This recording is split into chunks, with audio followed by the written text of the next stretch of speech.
welcome on into the December episode of Strategy Game News. As per usual, this video is timestamped, so if you don't want to hang around for the yapping, you can just scrub along the timeline and see which games you are actually interested in hearing about. This is a shorter episode as the production cycle of video games begin to slow down for the holidays. That being said, we do have some really exciting updates, 1.0 releases, and games going into early access that I've been waiting on for quite a while. And as usual, a massive shout out to Into the AM for sponsoring the channel and sending me some cool shirts to make content in, including this new shirt. Have a look at this, would ya? I honestly love wearing these shirts to my local brewery. It just suits the vibes so well. You can use my discount code down in the description below for a cheeky discount at checkout on intotheam.com. Please forgive the boxes everywhere as the video game cycle winds down for the year. The book publishing cycle winds up for 2026. I'm gearing up for a pre-order release that opens up on January 15th of Lady of Brass, which is our newest historical gas lamp fantasy thriller, and we're also doing a cover reveal for Sky Nation Publishing's first ever sci-fi novel, Stars Apart, on December 17th, over on Twitch. So you can click on my little channel link down in the description below. I've already got it as an event scheduled on my schedule. It is such a beautiful book cover. I can't wait to reveal this one. But enough about books. Books are for nerds. We're here for games. Feel free to stick around to the end of the video because I've got some questions that I actually do really want your opinions on. Let's dive on in and see what we've got first up. Released on December 1st, Ecopunk is the self-published post-apocalyptic city builder from Zero Games. Players take on the challenge of designing and running their base whilst restoring the ravaged world around them back to greenery. Explore ruined cities, hunt for resources, and defend what is yours from those who would take it from you. Choosing to arm and outfit your settlers, your ecopunks, so to speak, and sacrifice enemies to earn the blessings of the Mother Tree will assist you in carrying your colony to prosperity. Developed by a team of 2, we don't have too much information on Ecopunk, with only 2 updates released over on Steam. The graphics remind me of a mix between Kenshi and Endzone A World Apart, and the combat looks fairly integral to the core gameplay, which I really like. This will be Zero Games' second title after Green Project came out in 2020 and did fairly well, garnering over 1,000 reviews with almost 60,000 copies sold. Green Project shares a lot of similarities with Ecopunk, the focus on restoration for example, and hopefully the team has built on and improved their systems for their newest title. If you're a fan of environmental base builder colony management games, Ecopunk released into early access on December 1st. There isn't a demo for this one, but you can head over to Steam and check it out for yourself right now. Flotsam, the sea scavenging base builder from Pajama Llama Games, best studio name, no notes, and Strayfawn Publishing went into 1.0 on December 4th. In Flotsam, you'll create your trash palace base by scavenging, hunting, and collecting the drifting debris from a forgotten world. Cobble it together and create your own metropolis of garbage, while providing for your villagers and exploring the lost world beneath the waves. Describing itself as a feel-good apocalypse, we should be so lucky, right? Flotsam invites the player to explore their surroundings, complete storylines, and decorate their city as befits their personal style. After 6 years in early access, the 1.0 release date for Flotsam feels very welcome. There is a brand new main narrative questline, new regions, construction upgrades, and characters, along with the usual serving of updates and bug fixes that should accompany any major update. Players with a bunch of hours of Flotsam will find something new to return to, while new players will get the full experience of a released game right from the get-go. Flotsam released into 1.0 over on Steam on December 4th. Frostpunk 2 is getting its first DLC in December. Fractured Utopias will bring more choices to the player style, including over 100 new narrative events, 2 new tales, and a new map. Fractured Utopias builds upon the existing mechanics of Frostpunk 2 to bring you more control and customization of your playthrough, via aligning yourself with the different factions and embracing the upgrades, skills, and hubs that come with them. Frostpunk leans into the decidedly moral dilemmas that 11-bit studios seems to thrive with, and Fractured Utopias will build upon those extremes in order to achieve harmony within your city.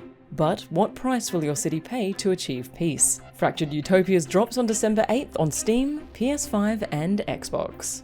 11-bit Studios is in for a busy month with another one of their titles dropping on December 9th. Death Howl is a Souls-like deck builder following the story of a grieving mother attempting to defy death and revive her son. Players will travel through a mystical world and collect powerful cards to craft overpowered combinations and archetypes within their deck. Facing a collection of challenging enemies in turn-based grid combat, the player will be able to build different strategies to take on every scenario that they come up against. With a hauntingly beautiful setting and art style, Death Howl has moved swiftly through the stages of development, only being announced in January of this year with an accompanying demo right off the bat. A second updated demo followed in June, which included a bunch of player feedback, and this demo is the one that is still available for you to try out before diving into the game. A fast development cycle is always welcome, and it's been very interesting to keep up with this title at various stages of its development. The studio behind Death Howl is The Outer Zone, who, like the studio behind Ecopunk, have one other title behind them. Their original game, Mind Scanners, came out in 2021 and was an atmospheric job simulator in which you scanned and treated citizens in a similar vein to Papers, Please. Mind Scanners has a very similar colour palette and vibe to Death Howl, so clearly The Outer Zone have an aesthetic in mind when they build their games. I do love a good deck builder, and Death Howl reminds me a lot of Nine Kings, which I also really enjoyed this year. So I'll be grabbing this one to check it out, and you can too on December 9th over on Steam. Continuing in the vein of 1.0 releases for this episode, Pioneers of Pagonia will also hit full release on December 11th. Coming up on its 2-year early access anniversary, Pioneers is a vibrant, thriving city builder self-published by Envision Entertainment. Explore new lands, uncover hidden secrets, and defend your burgeoning settlement in this fantasy city builder. Featuring the city building staples of building, resource management, and production chains, you'll also be able to dive into this city builder with up to 4 friends in co-op mode. Mythical creatures, bandits, and scavengers will test your defenses and plunder your city if they test it and find it wanting. However, there is also a peaceful mode if you'd rather sit back and enjoy the vibes of this admittedly rather cozy builder. Oddly for a city builder, Pioneers does feature an end goal. Explore your island, defeat the enemies, and reunite all the people who were lost in order to achieve the end of your game. Endgame content is rare to find in games like this, and feel free to comment any games you can think of in this genre that have an endpoint. And no, your villagers starving to death en masse in Banished doesn't count. Pioneers of Pagonia don't currently have any plans for a console port, but it lands in its 1.0 release on Steam on December 11th. Rolling back onto the radar is New Cycle, a post-apocalyptic city builder. This has really been the episode for them, hasn't it? With a brand new major update announced late last month on November 20th.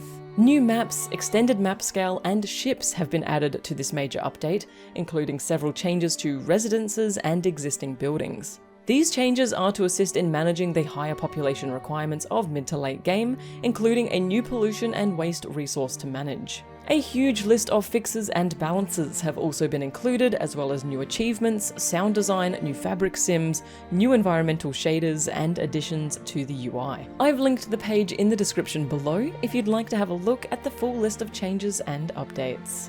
I've been a huge fan of New Cycle since it launched its first demo in June 2023, and when I saw this update was out, I jumped straight back into my game. To be completely transparent, I did run into a few problems with this update that I haven't experienced with this game in the past. The tutorial in particular has become quite cumbersome and frustrating, and I also had some technical difficulties on the coastline map that actually forced me to abandon my playthrough.